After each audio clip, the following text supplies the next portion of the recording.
Good morning दोस्तों, मैं दिनेश पांडे आप सभी का कंपटीशन कम्युनिटी के ऑनलाइन क्लास में स्वागत करता हूं। और आज का जो हमारा टॉपिक है वो है राज्यसभा संसद से रिलेटेड। ठीक, तो आज हम लोग राज्यसभा के बारे में क्लास करेंगे। देखो, बहुत सरल तरीके से और बहुत आसान बताऊंगा इसको, और बहुत ही अच्छे तरीके से इसको देखिएगा। क्लियर? क्योंकि इसमें से जो क्वेश्चन आते हैं वो कैसे आएंगे और कितना डीप जाएगा, ये सारी चीजों को मैं यहाँ पर आपको बताऊंगा मैं। ठीक है, क्लियर? तो ध्यान से देखिएगा और एकदम सरल तरीके से, बहुत सरल शब्दों में, बहुत ही आसान तरीके से इसको हम लोग खत्म करेंगे। ठीक है, चलिए देखते हैं अपन सबसे पहले राज्यसभा के बारे में। तो ये संसद का फोटो है। ठीक, किसका फोटो है? संसद का। अब नया संसद बनने वाला है। ठीक है, टाटा को मिला है इसका टेंडर, जो नया संसद का क्या बनाएगा, भवन बनाएगा। जो पुराना संसद है इसी के जस्ट सामने में ही वो बन रहा है। ठीक है ना, क्लियर?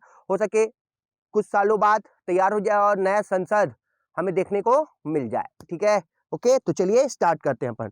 तो हमारा आज का टॉपिक राज्यसभा। तो सबसे पहले इसका इतिहास। ठीक है, तो राज्यसभा का इतिहास बताने से पहले ये तो पता है कि हमारी जो संसदीय सिस्टम है, कौन सा संसदीय प्रणाली जो है, ठीक है, वो हमने कहां से लिया है? वो लिया हमने ब्रिटेन से।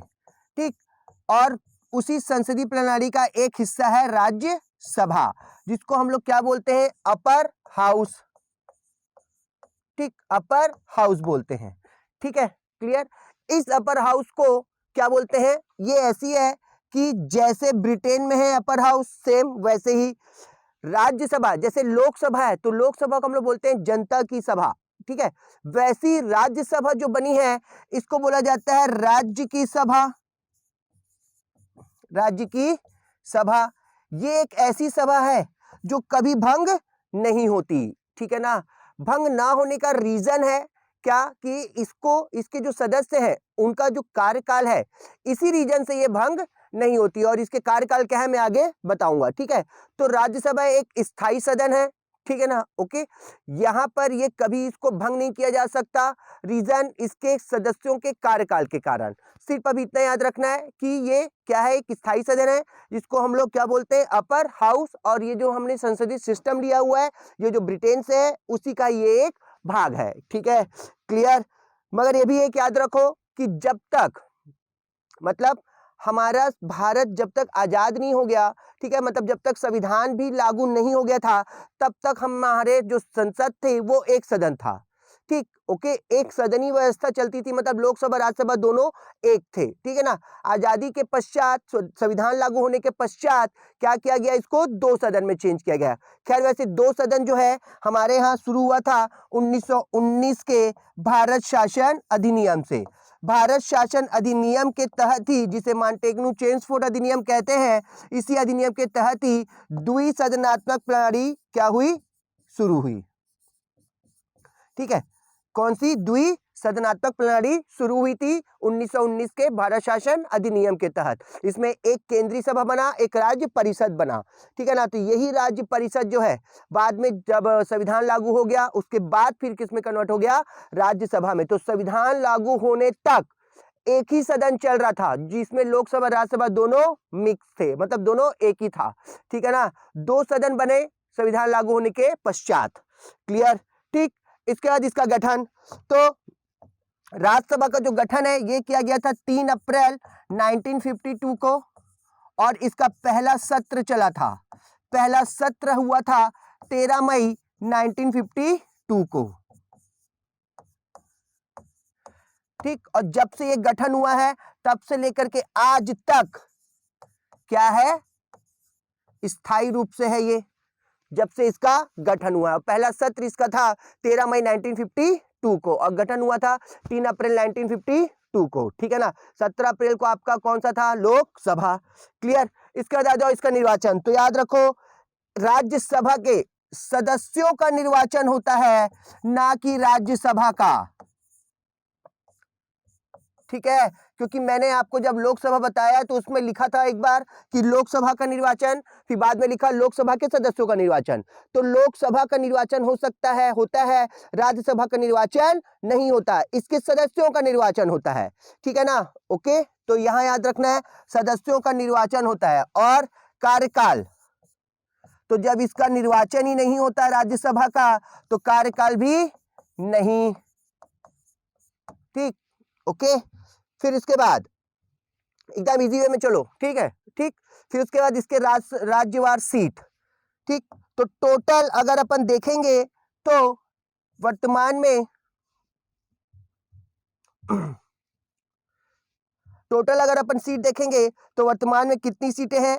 वर्तमान में है आपका 245 सीटें।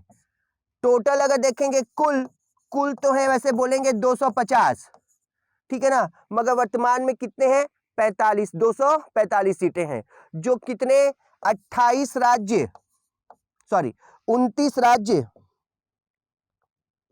और 7 केंद्र शासित प्रदेशों से हैं। 29 राज्य और 7 केंद्र शासित प्रदेश। मैं जम्मू कश्मीर और लद्दाख को अभी इसमें शामिल नहीं कर रहा हूं, ठीक है ना। इसलिए 29 राज्य जम्मू कश्मीर को मिलाकर के और 7 केंद्र शासित प्रदेशों को लेकर के मैं बता रहा हूं यहाँ पर, ठीक है ना। क्लियर? जिसमें से 245 सीटों में से कुल 245 जो सीटें हैं, इसमें 29 राज्य और 7 केंद्र शासित प्रदेशों से कितने 233 सीट और 12 सदस्यों को राष्ट्रपति क्या करता है? मनोनीत करता है, ठीक है। क्लियर? ठीक। और जो राष्ट्रपति मनोनीत करता है 12 सदस्यों को, वो कौन से आर्टिकल के थ्रू है? आर्टिकल 80 के थ्रू, जो कला, संस्कृति, साहित्य, विज्ञान के क्षेत्रों से आते हैं, ठीक है। क्लियर? तो कौन से आर्टिकल के तहत? 18 आर्टिकल के तहत 12 सदस्यों को मनोनीत करता है। 233 जो है वो क्या है? 29 राज्य और 7 केंद्र शासित प्रदेशों से हैं। तो अब अपन याद करते हैं राज्यवार सीटें। देखो, क्वेश्चन यहीं से बनना है, क्वेश्चन यहीं से बनना है कि लोकसभा सीट और राज्यसभा सीट कहां कहां कितनी कितनी है, ये आपको पूछता है वो, ठीक है। क्लियर? तो देखो, सबसे पहले ऊपर आ जाओ, ठीक। क्लियर? तो सबसे पहले जम्मू कश्मीर, ठीक है, ओके। तो जम्मू कश्मीर, उसके जस्ट नीचे में आपको दिख रहा होगा हिमाचल प्रदेश, ठीक है, ओके। तो सबसे पहले जम्मू कश्मीर, ठीक। तो जम्मू कश्मीर का 4, ठीक, और हिमाचल प्रदेश का 3। जम्मू का 4, हिमाचल 3, ठीक है। क्लियर? उसके जस्ट नीचे आ जाओ तो आपको दिखेगा क्या? पंजाब, ठीक है, ओके। जम्मू कश्मीर का 4, हिमाचल का 3, ठीक है, ठीक। इसके बाद आ जाओ पंजाब, ठीक है। तो पंजाब का 7 और हरियाणा का 5। जम्मू कश्मीर 4, हिमाचल 3, ठीक। पंजाब 7, हरियाणा 5।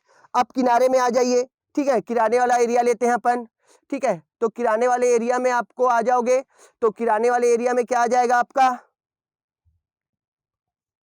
ठीक, अब आ जाओ किराने वाला एरिया, ठीक है। तो इसके बाद आ जाओगे तो ये आ जाएगा आपका राजस्थान वाला एरिया। तो राजस्थान का आपका हो जाएगा 10 और गुजरात का 11, ठीक। राजस्थान 10 और गुजरात 11, ठीक है। क्लियर? एक बार मिटा रहा हूं मैं इसको, ठीक। और उसके बाद अपन पूरा याद करेंगे अब, ठीक है। अब देखो, जम्मू कश्मीर 4, हिमाचल 3, पंजाब 7, हरियाणा 5, ठीक। राजस्थान 10 और इसके बाद ये गुजरात 11, ठीक। राजस्थान 10 और गुजरात 11, ठीक है। क्लियर? ये हुआ, ठीक, ओके। तो जम्मू कश्मीर 4, हिमाचल 3, पंजाब 7, हरियाणा 5, राजस्थान 10 और गुजरात 11, ठीक, ओके। अब गुजरात के बाद आ जाओ कहां पर? महाराष्ट्र वाला एरिया, ठीक। ये देखो, अब थोड़ा सा ऊपर चलो, ठीक है, ओके। अब आ जाओ थोड़ा सा ऊपर वाले एरिया में, ठीक। तो अब आ जाओ महाराष्ट्र, ठीक। तो महाराष्ट्र का आपका आ जाएगा 19, ठीक। ये आपका गोवा हुआ, गोवा का 1, कर्नाटक 12 और ये यहां पर केरला, तो केरला का 9, ठीक, ओके। महाराष्ट्र 19, गोवा 1, कर्नाटक 12, केरला 9, ठीक, ओके। और एक बार फिर से मिटा रहा हूं और याद करते हैं, ठीक है। क्लियर? देखो, अब आ जाओ फिर से, ठीक, तो जम्मू कश्मीर 4 लिखा नहीं हूं मैं, मिटा दिया हूं, अब इसको बिना देखे याद करना है। जम्मू कश्मीर 4, हिमाचल 3, पंजाब 7, हरियाणा 5, ठीक। राजस्थान 10, गुजरात 11, गुजरात के बाद महाराष्ट्र तुम्हारा कौन सा हो जाएगा, महाराष्ट्र 19, उसके बाद गोवा, तो गोवा का 1, कर्नाटक 12 और केरला 9, ठीक, क्लियर। अब इसके थोड़ा सा नीचे में आ जाओ, तो सबसे नीचे में पड़ेगा तुम्हारा तमिलनाडु, तो तमिलनाडु का तुम्हारा आ जाएगा 18, तमिलनाडु 18, ठीक, तमिलनाडु 18, ठीक। और तमिलनाडु के बाद यहां पर ये कटा हुआ है आंध्र प्रदेश, तो ऊपर में तेलंगाना, ठीक, और नीचे में आंध्र प्रदेश, तो आंध्र प्रदेश का 11 और तेलंगाना का 7, ठीक, ओके। आंध्र प्रदेश 7, आंध्र प्रदेश 11 और तेलंगाना 7, फिर से मिटा रहा हूं मैं ताकि इसको याद करना है अपन को, ठीक है, क्लियर। तो अब देखो फिर से आ जाओ, जम्मू कश्मीर 4, हिमाचल 3, पंजाब 7, हरियाणा 5, राजस्थान 10, गुजरात 11, महाराष्ट्र 19, गोवा 1, कर्नाटक 12, उसके बाद केरला 9, तमिलनाडु 18, आंध्र प्रदेश 11 और तेलंगाना 7। अब आ जाओ बीच वाला एरिया, ठीक, अब आ जाओ बीच वाला एरिया, ठीक है। अब देखो बीच वाले एरिया को, ठीक,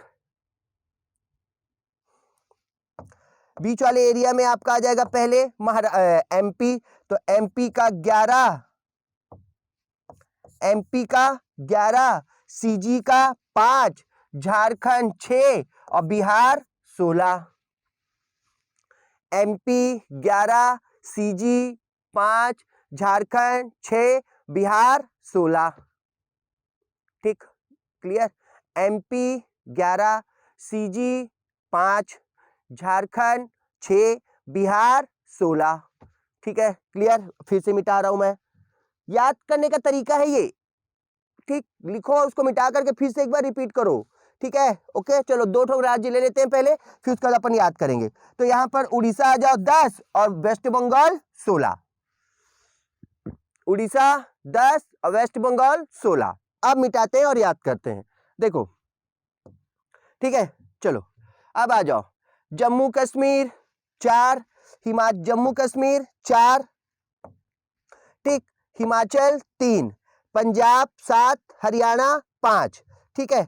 उसके बाद राजस्थान 10, गुजरात 11, महाराष्ट्र 19, गोवा 1, कर्नाटक 12, केरल 9, तमिलनाडु 18, आंध्र प्रदेश 11 और तेलंगाना 7, ठीक। उसके बाद उड़ीसा 10 एंड वेस्ट बंगाल आपका 16, एमपी 11, सीजी 5, झारखंड 6, बिहार कितना 16, ठीक है ना। अब आ जाओ उत्तर प्रदेश 31, ठीक, और उत्तराखंड तुम्हारा चल देगा 3, उत्तर प्रदेश 31 और उत्तराखंड 3, ठीक है। और उधर पूर्वोत्तर राज्यों में ले लो, तो पूर्वोत्तर राज्यों में सिर्फ और सिर्फ याद रखो असम को, तो असम का कितना है 7, असम का 7, ठीक।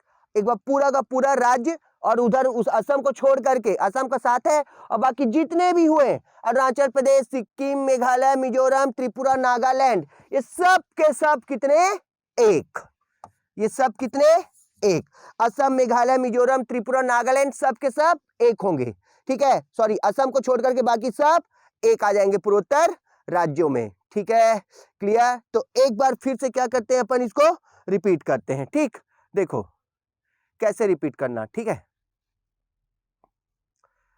एकदम आसानी से है, ठीक।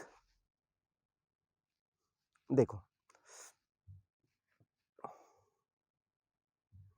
ठीक, ओके। तो अब देखो, पहले एक बार मिटा देता हूं, फिर इसके बाद इसको यादते हैं, ठीक।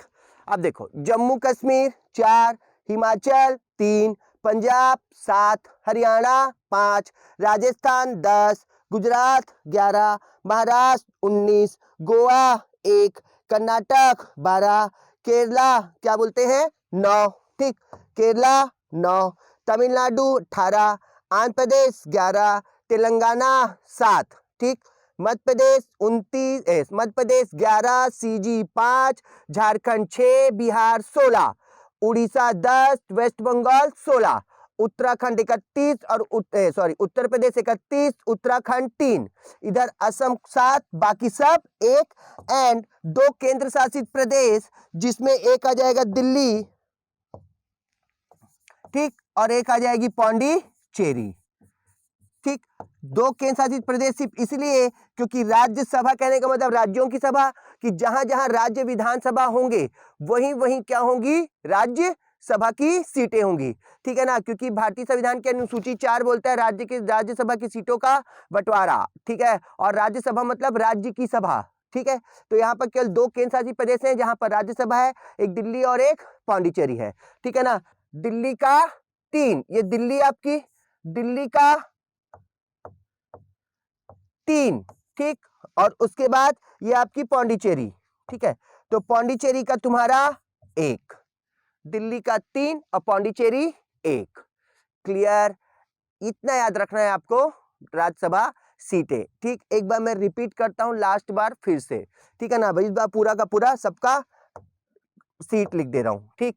तो जम्मू कश्मीर 4, हिमाचल 3, पंजाब 7, हरियाणा 5, राजस्थान 10, गुजरात 11, महाराष्ट्र 19, गोवा 1, कर्नाटक 12, केरला 9, तमिलनाडु 18, ठीक, आंध्र प्रदेश 2 पार्ट में, तो एक आपका 11 और तेलंगाना 7, मध्य प्रदेश 11, सीजी 5, झारखंड 6, बिहार 16, उड़ीसा 10, वेस्ट बंगाल 16, ठीक, उत्तर प्रदेश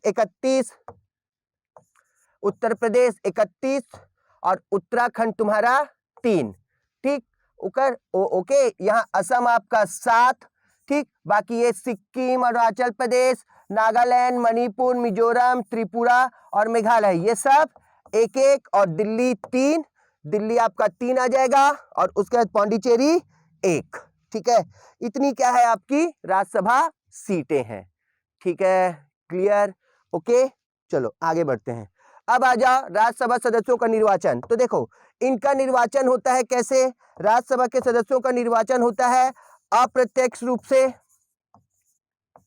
कैसा, अप्रत्यक्ष रूप से, ठीक, राज्य के निर्वाचित विधायकों द्वारा, राज्य विधानसभा के विधायकों द्वारा, राज्य सरकार द्वारा इनका निर्वाचन किया जाता है, ठीक, ओके। इनका कार्यकाल जो होता है, ठीक, तो इनका कार्यकाल होता है 6 साल, मगर इनका एक कार्यकाल और है, एक कार्यकाल और ये है कि इसके 1/3 सदस्य प्रति 2 वर्ष में क्या होते रहते हैं, प्रति 2 वर्ष में बदलते हैं, 1/3 सदस्य प्रति 2 वर्ष में क्या होते हैं, बदल जाते हैं। तो इसी कारण इनके सदस्यों के बदलने के कारण ही ये राज्यसभा कभी भी भंग नहीं होती, हमेशा इसका जो सदस्य होते हैं, ठीक है ना, ओके, इनका जो क्या बोलते हैं, एक तरीके से क्या बोलेंगे कि कुछ सदस्य मतलब 1/3 सदस्य क्या होंगे, केवल हटते हैं उस 2 साल के अंदर, और उसके बाद फिर नए सदस्य आते हैं, और सामान्यतः इनका कार्यकाल कितना होता है, 6 साल का ही होगा, बाकी जो सदस्य होंगे उनका कार्यकाल 6 साल का होगा, ठीक है ना, क्लियर। और अब इनकी योग्यता, तो सब कुछ सेम, कि भारत का नागरिक हो, ठीक, लाभ के पद पर ना हो, क्लियर, ठीक, और पागल दिवालिया ना हो, सब सेम, सिर्फ अंतर किसमें, एज में। लोकसभा में 25 साल है और यहां पर 30 वर्ष है, बाकी सब सेम, कि भारत का नागरिक हो, ठीक है ना, ओके। उसके बाद ये लाभ के पद पर ना हो, क्लियर, पागल दिवालिया ना हो, और उम्र सिर्फ कितनी अंतर है लोकसभा राज्यसभा के सदस्यों में, तो लोकसभा के सदस्यों के लिए 25 वर्ष और राज्यसभा के लिए 30 वर्ष, ठीक है, क्लियर, ओके। इतना याद रखना है किसके बारे में, आपको राज्यसभा के सदस्यों के बारे में, ठीक है ना, ओके। नेक्स्ट वीडियो में मैं आपको इसके राज्यसभा के सभापति, उपसभापति और राज्यसभा के सदस्यों का कार्य तथा राज्यसभा के सभापति के कार्य के बारे में बताऊंगा। ठीक है ना। राज्यसभा का पावर क्या होता है, कि उसमें क्या क्या उसके अधिकार है, उन सारी चीजों के बारे में मैं आपको नेक्स्ट वीडियो में बताऊंगा, ठीक है ना। ओके, जितना छोटा और जितने आसानी से उसको समझोगे, जितने अच्छे से उसको पढ़ोगे, उतने अच्छे से क्या होगा, समझ में आएगा। तो नेक्स्ट वीडियो में मैं आपको सभापति, उपसभापति और राज्यसभा के कार्य तथा राज्यसभा के सदस्यों के कार्य के बारे में भी पूरे डिटेल में बताऊंगा, ठीक है ना। Okay, clear. तो वीडियो को ज्यादा से ज्यादा लाइक कीजिए, सब्सक्राइब कीजिए, ठीक है ना। ओके, और अगर कोई दिक्कत हो, कोई प्रॉब्लम हो, आपको कोई चीज समझ में ना आ रही हो, किसी प्रकार का कोई क्वेश्चन हो, तो उसको कमेंट्स में जरूर बताइए, ठीक है। ओके, चलिए, थैंक यू सो मच, नमस्कार।